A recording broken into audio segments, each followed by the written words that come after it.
Golfers, welcome back to the channel. In today's video we're going to talk about 3 reasons why you struggle to hit your iron shots, and also 3 ideas and tips to implement within your practice to try and eradicate the certain situation that you've got yourself in that's plaguing your iron play. So reason number 1 why you struggle with iron play is the ball position affects the angle of attack, so it affects the club coming into impact. Many people who struggle with iron play get the ball position a little bit too far forward. So if you think about the relationship being the middle of my stance, a good baseline target. As the club has more loft and it gets significantly shorter, we want to be a little bit steeper through impact. Vice versa, the lower end of the spectrum where we hit 4, 5, 6 iron, the ball position should be gradually further forward in our stance, so just left of centre, so the angle of attack is going to be slightly sharp. People struggle, feet get a little bit too wide, ball gets a little bit too far forward. Because your stance is too wide, we're always inclined to transfer a little bit too much weight behind the golf ball. So if you think of the distance between the left foot and the right foot, as we just start to transfer our weight into the backswing, many people struggle with getting too much weight behind the golf ball on the right side, but don't transfer it back early enough in the downswing. So standing too wide, as the weight moves back, it gets a little bit too far behind the golf ball. The apart your feet are, the more of the distance the weight's going to travel from one foot to the other. Transfer our weight into our right side, our chest gets too far behind the golf ball, then as we come into impact, if you struggle with thin shots, top shots, a lot of high shots and not a lot of control, this is a contribution towards one of the related issues, the ball being too far forward, weight being a little bit too far behind the golf ball. Too many golfers who stand ball position too far forward, stands too wide. As we shift their weight into the top of the backswing, the chest gets too much behind the golf ball, weight gets a little bit too much into the right side. Then we don't have enough space and time to get our weight transferred back into our left side, so we get too much behind the golf ball.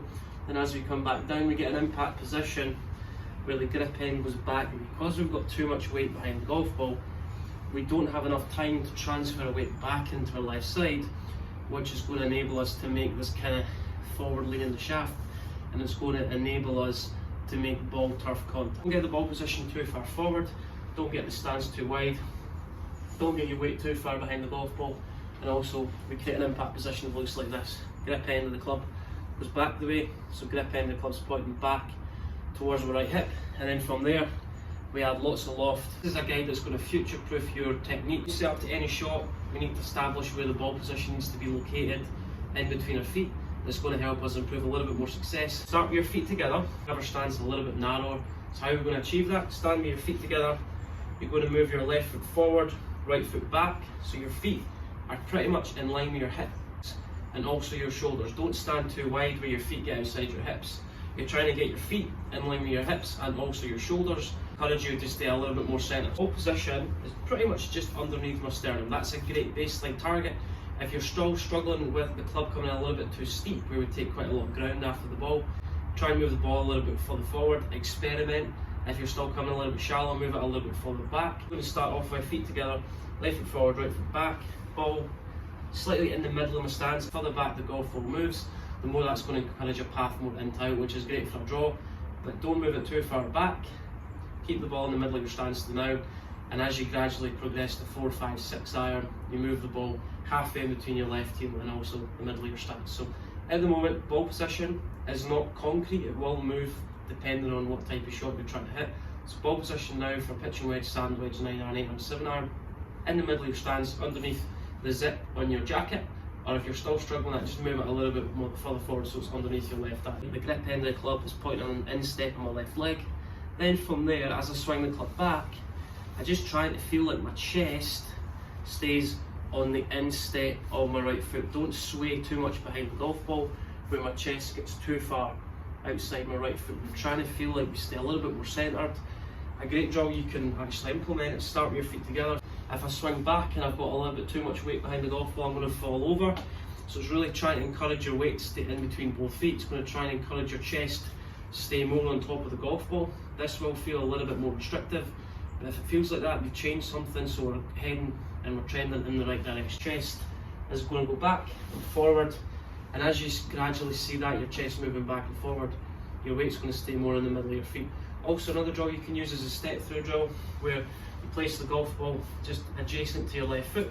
If I swing back normally and don't get my weight back towards my left side, I'm going to hit the ground before the golf ball and I'm going to miss the golf ball completely. It's going to encourage you to transfer your weight a little bit more into your left side the time you finish the backswing. So before you finish the backswing, we've already started the downswing, moving my left side a little bit more ahead of the golf ball. That will feel a little bit exaggerated, and it will feel like all your weight's pressuring into your left foot a little bit early. If your left leg feels really heavy, that's a good indication that your weight's transferring a little bit more into your left side a little bit earlier. So from there, take a slight step forward. I feel like all my pressure's going into my left foot. So I feel like I'm taking a slight step forward, and as you can see from there, as I take a slight step forward, my hand's going to get a little bit more ahead. I'm going to feel like I'm turning the loft down. So if I take a step forward, my weight goes into my left side, and I create an impact position where my hands from address into impact are a little bit further forward. I'm going to maintain my position. I'm also going to create a little bit more ball turf contact. Drill is cat-handed drill. Place your left hand on the bottom of the club, right hand on top. If I swing back and I get a position where I get an impact position where the grip end goes back, my right palm goes more towards the sky. What you'll start to see from there is my left wrist, so the knuckles on my left wrist go more towards the sky. So really what we're trying to feel like we're doing from here, swing club back, we're turning the left wrist more down towards the ground, so the knuckles on the left hand more down towards the ground, right palm to the ground is another great feeling.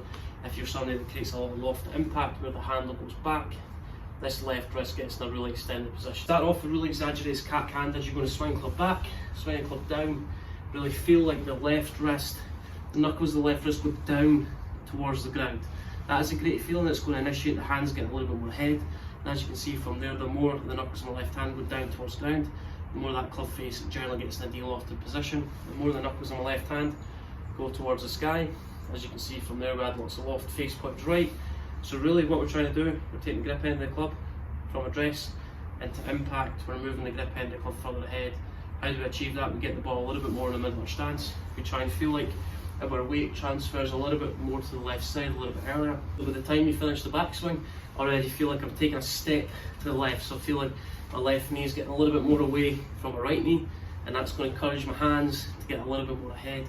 So go from this position, address into impact, knuckles on my left hand more down towards the ground, right palm more down towards the ground. It's a great feeling, which is going to educate your hands a little bit better through impact and also enable you to create ball turf contact. Summary, don't get the ball position too far forward, don't get your stance too wide, and then as we swing back, don't get too much weight behind the golf ball in. As we come back into impact, we don't have enough space and time to really transfer our weight into our left side a little bit earlier, and we get an impact position that looks like this, where the grip end goes back, club head overtakes the hand. Step with your left foot, step with your right foot. Just flail the toes slightly open, that's going to help the knees and the hips move a little bit freer, stance a little bit narrower, shoulder width apart. From address into impact, how does that look? All my weight's transferring a little bit more into my left side. Then as I come through impact, two feelings, trying to get right knee to move ahead of your right ankle. Don't let the right foot stay planted on the ground. We're really trying to feel it. Right knee moves closer to left knee, and your right knee is moving always ahead of your right ankle. So I feel like my right knee is moving closer to my left knee. That's going to allow my right foot to come off the ground, and it's going to enable me to get all my weight to face forward stance. Hands a little bit more ahead at address, and feel like your weight's a little bit more onto your left side. As we come into impact, I feel like my weight stays into my left side, my left leg feels really heavy, hands a little bit more ahead, and then the feeling from here is belt buckle and chest to the target, and I should feel like everything faces forward, so belt buckle, chest, and all my weight is orientated on to my left side. Swing club back, don't let your right shoulder drop, feel it from here, chest to the target, feel like I take a slight divot after the golf ball. That is a formula that's going to help you achieve a little bit more success with your arm play. Guys, I hope that is of help to you. If you've got any questions or any queries regarding my video, please feel free to comment below with anything that you're struggling with within your game at this moment in time, anything you'd like to improve in 2024. Also, if you want any more information regarding in-person lessons here at Glenbervie Golf Club, please feel free to get in touch. Also, if you're out with Scotland and you want to learn remotely and want to learn via the Skillest online coaching platform, please feel free to get in touch as well. I've got a series of discounted packages in place at this moment in time. Please like and subscribe to the channel. Comment below with what's been your golfing highlight of 2023 and also what you'd like to improve in 2024. Have a great Christmas and a great New Year when it comes, and we'll see you in 2024.